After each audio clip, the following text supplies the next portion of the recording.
नमस्ते, म निरज छेत्री र बियन स्मार्ट सर्भिसमा स्वागत छ तपाईहरुलाई। अहिलेको यो भिडियोमा म तपाईहरुलाई Canon 2900 प्रिन्टरमा चाहिँ Canon 2900 प्रिन्टरमा ट्रेस प्रिन्ट निकाल्ने without using computer, without the help of computer तपाईलाई देखाउन गइरहेको छु।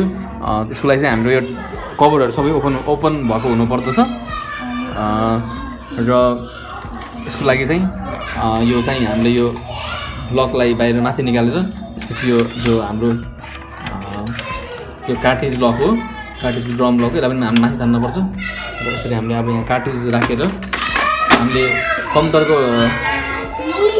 कम्प्युटरको युज नगरिकन पनि हामीले यसमा टेस्ट प्रिन्ट निकाल्न सक्छौँ। यसमा चाहिँ अब हामीले यहाँ प्रेस गर्नुपर्ने हुन्छ।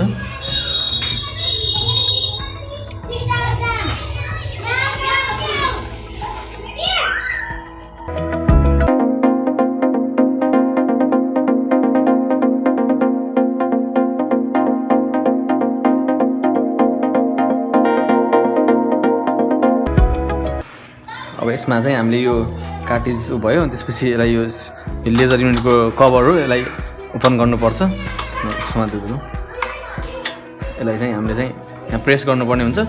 र अब यहाँ चाहिँ देखाउँछ नजिक देखाउँ, यहाँ राइट साइडको चाहिँ दुईवटा पिनलाई चाहिँ हामीले चाहिँ दुईवटाको सँगैको पिनलाई हामीले यहाँ टच गरिदिनुपर्छ।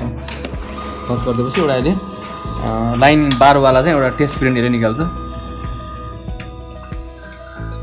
यसरी हामीले चाहिँ कम्प्युटर बिना पनि यसरी प्रिन्टर बन्यो कि बनेन भनेर चेक गर्नलाई टेस्ट प्रिन्ट चाहिँ हामीले यसरी पनि निकाल्न सकिन्छ।